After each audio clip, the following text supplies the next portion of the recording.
तो students of class 10th, आज current electricity का नेक्स्ट टॉपिक हम लोग स्टार्ट करेंगे which is Ohm's law. Previous videos में करंट इलेक्ट्रिसिटी में हम लोगों ने electric current, potential difference, resistance और रेसिस्टिविटी को कवर किया था। आज हम लोग चार्ज का फ्लो समझेंगे कि चार्ज का फ्लो, वैसे तो खैर जब पोटेंशियल डिफरेंस पढ़ाया था तो मैंने आपको बताया था कि दो बॉडीज के बीच चार्ज का जो फ्लो होता है वो पोटेंशियल के डिफरेंस की वजह से होता है, from the high potential body to low potential body. जैसे मान लीजिए कि यहाँ पे दो बॉडीज हैं, body A and body B, जिनके पोटेंशियल्स V1 और V2 है, जहाँ V1 जो है वो ग्रेट है V2 से, ठीक है। अब अगर इन बॉडीज को हम एक कंडक्टिंग मटेरियल के वायर से कनेक्ट कर दें तो हाई पोटेंशियल पे कौन है ए, लो पे कौन है बी, तो ए से बी तक जो चार्ज है उसका फ्लो होना शुरू होगा और तब तक होता रहेगा जब तक दोनों के पोटेंशियल सेम नहीं हो जाते। यानी कि अगर कुछ देर बाद ए का पोटेंशियल फाइनल बी के पोटेंशियल के बराबर हो जाएगा, फिर फ्लो ऑफ चार्ज जो है वो रुक जाएगा, वरना ए से बी तक तब तक चार्ज हो रहा है जब तक पोटेंशियल डिफरेंस उनके बीच है। यानी कि चार्ज के फ्लो होने के लिए जो रिस्पॉन्सिबल टर्म है वो है potential difference.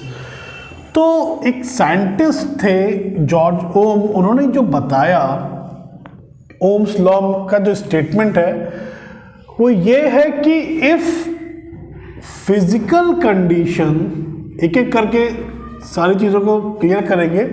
If physical conditions, अब किन फिजिकल कंडीशन के बारे में बात हुई है देख लीजिए।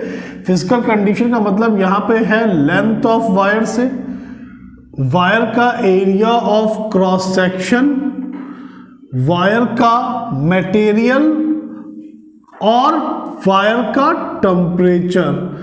तो अगर ये फिजिकल कंडीशंस कांस्टेंट रहती हैं, चेंज नहीं रहती, if physical condition of conductor remain constant, then current drawn in it is directly proportional to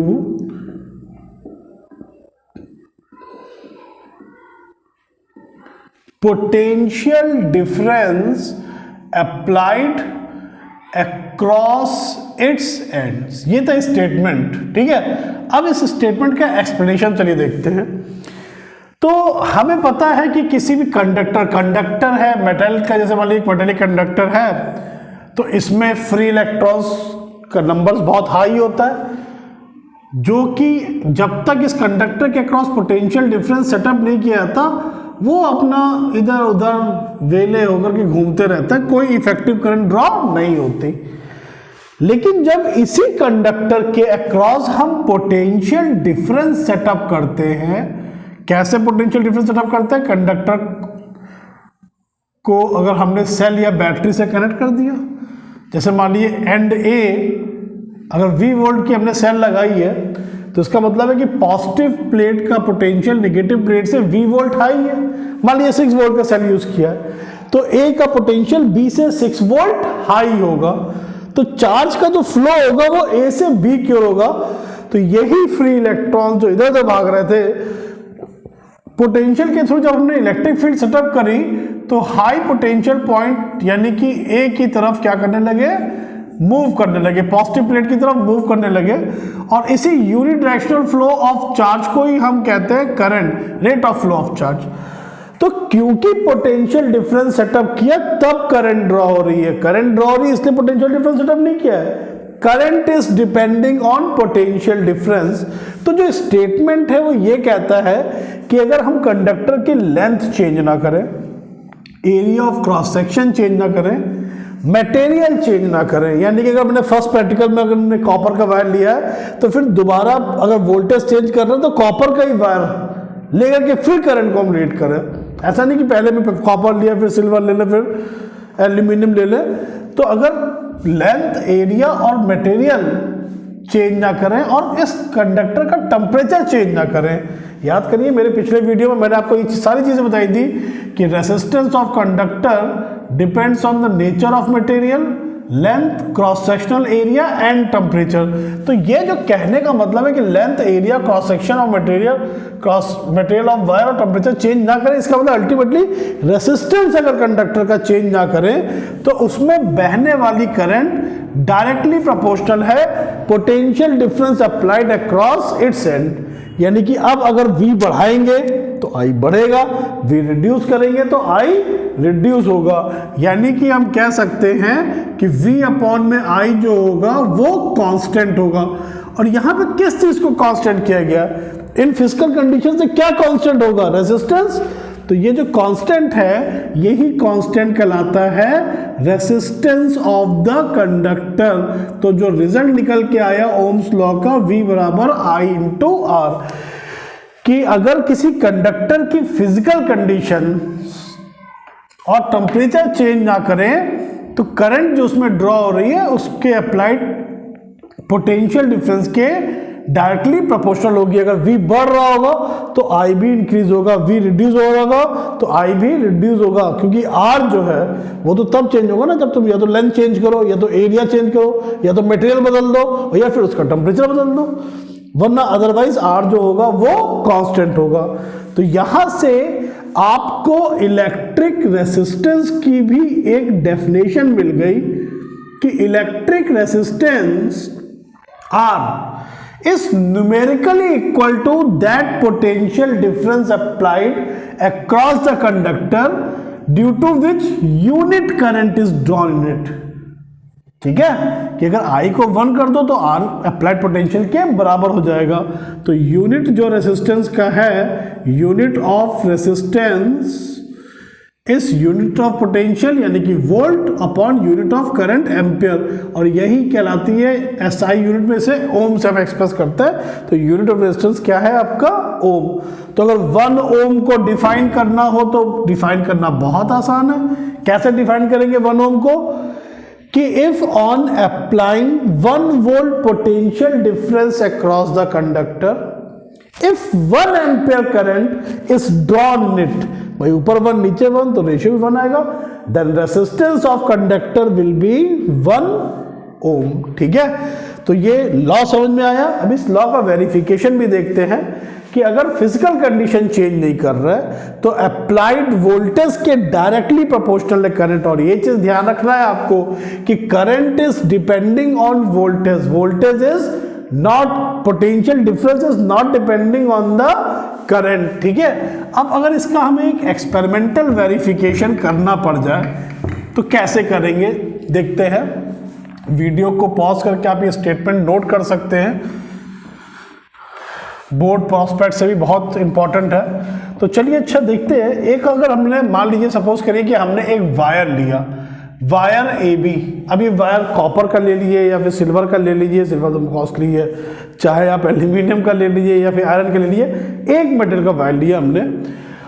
उस वायर के अक्रॉस हमने पोटेंशियल डिफरेंस सेटअप किया और उसमें बहने वाली करंट को मेजर किया। करंट को मेजर करते हैं एमीटर से और पोटेंशियल डिफरेंस को मेजर करते हैं वोल्ट मीटर से। तो वो जो मेजरमेंट है उसकी चलिए एक टेबल बना लेते हैं और देखते हैं कि ओम्स लॉ वेरीफाई हो रहा है या नहीं हो रहा।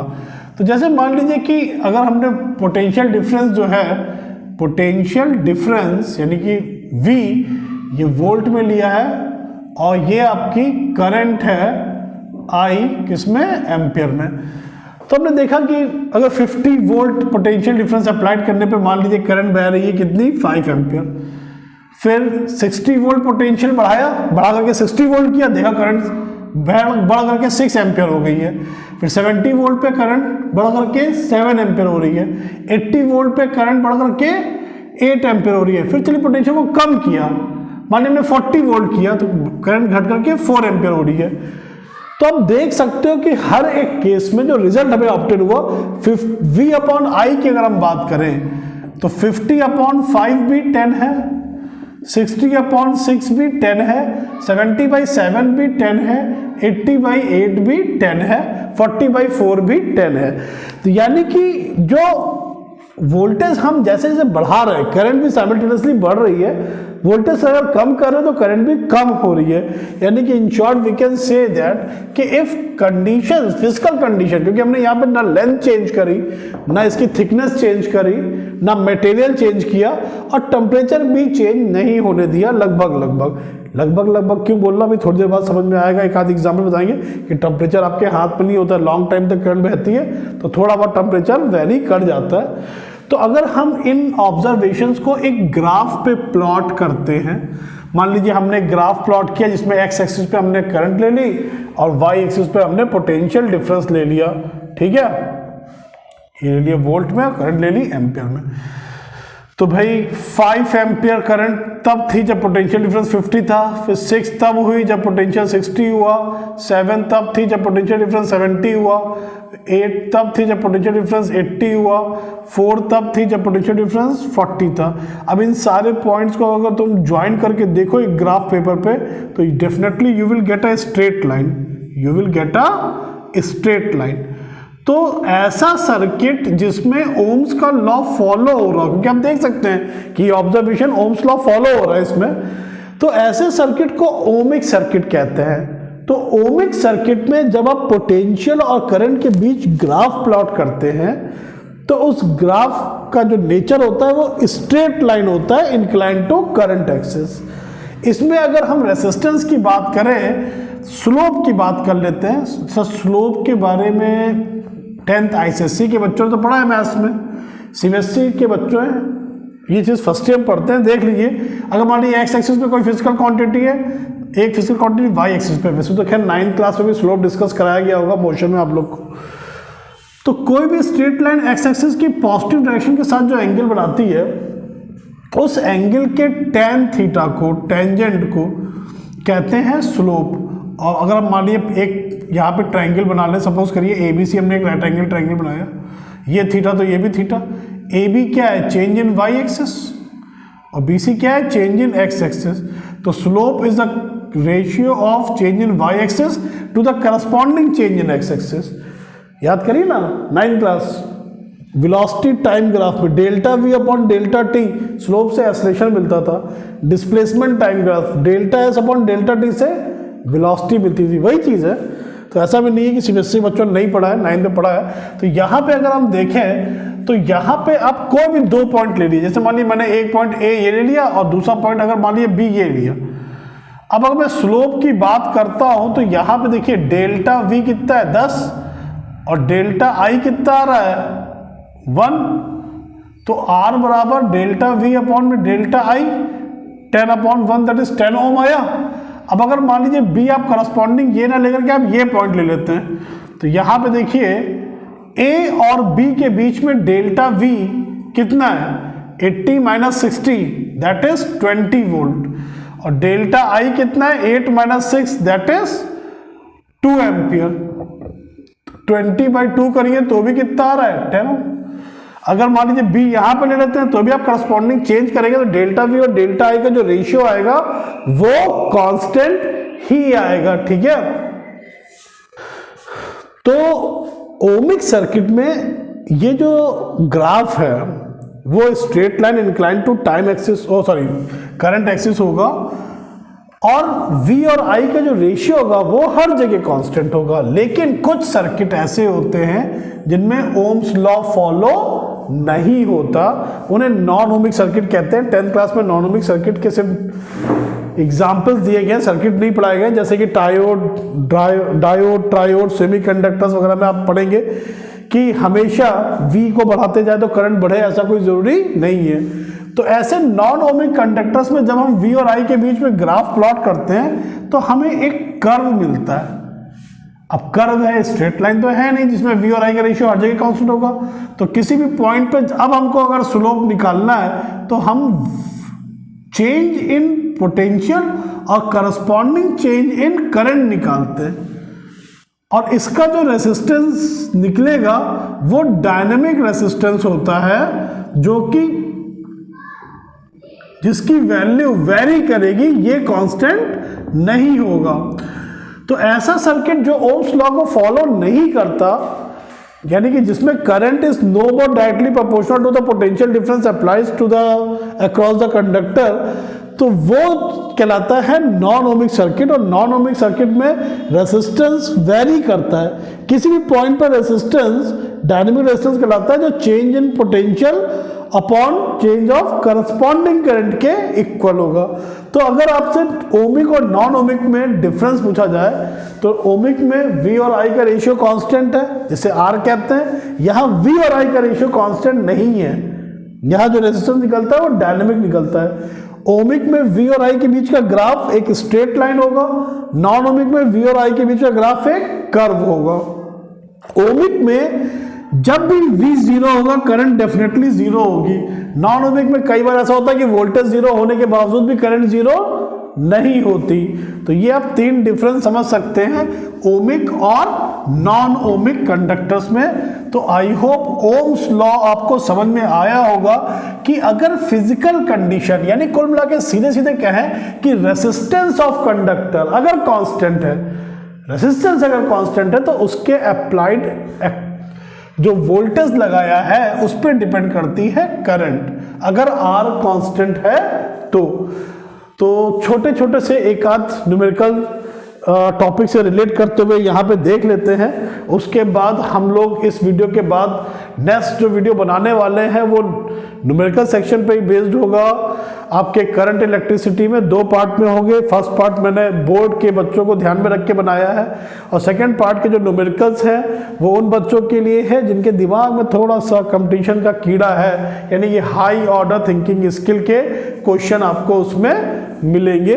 तो चलिए कुछ छोटे छोटे से क्वेश्चन से शुरू करते हैं, एग्जाम्पल से रिलेट कर देता हूं ताकि ओम्स लॉ आपको समझ में आए। तो छोटा सा क्वेश्चन है कि on applying the potential difference of 40 volt across the conductor, if current drawn in it is 4 ampere, find the resistance of conductor. तो R बराबर व्हाट, V अपॉन में I, तो 40 अपॉन में 4 दैट इज 10 ओम। एक another question देखते हैं, जैसे मान लीजिए क्वेश्चन में बोल रहा है कि if on applying the potential difference of 60 volt, current drawn in the conductor is 15 ampere, then what potential difference should be applied across the conductor in order to obtain the current of 6 ampere? So now, because same conductor is there, conductor is not changed, that means कि resistance of conductor is not changed, resistance is constant. तो by Ohm's law R बराबर V upon में I, 60/15 the resistance of conductor will be 4 ohm. तो again if I is 6 ampere and R is 4 ohm, then what is the potential difference required? तो V बराबर I R, 6 4 जा 24 volt. तो 24 volt अगर potential difference apply करें तो 6 ampere current बहेगी। इसको आप ऐसे भी कर सकते थे, क्योंकि physical conditions are remain constant, R change नहीं हो रहा है। तो V अपॉन में I, बिकॉज V अपॉन में I इज व्हाट, कांस्टेंट, तो आप लिख सकते हो V1/I1 इज इक्वल्स V2/I2। भाई 60 वोल्ट पे करंट ड्रॉन कितनी है, 15, तो किस पोटेंशियल पे 6 एम्पियर होगी, सॉल्व करा 24 वोल्ट पे 6 एम्पियर होगी। R फाइंड करने की जरूरत नहीं, हमने लॉ लगा लिया, V/I इज कांस्टेंट। तो दोनों तरीकों से क्वेश्चंस कर सकते हैं। तो ये आज का जो टॉपिक है, यहां तक हम लोग का करंट इलेक्ट्रिसिटी में ओम्स लॉ तक कंप्लीट हो गया है। प्रीवियस वीडियो के साथ इसको देखिए और इसकी थ्योरी तैयार करिए। इसके बाद नेक्स्ट वीडियो होगा करंट इलेक्ट्रिसिटी पे न्यूमेरिकल्स का। तो अगर आपको इस वीडियो से वैल्यू मिल रही है तो आप अपने फ्रेंड्स के साथ ज़्यादा से ज़्यादा इसको शेयर करें, ताकि मुझे भी मोटिवेशन मिल सके भाई कुछ एक्स्ट्रा एफर्ट मैं भी आप लोग के लिए कर सकूं। तब तक पढ़ते रहिए, अपना ध्यान रखिए, मिलते हैं नेक्स्ट वीडियो में।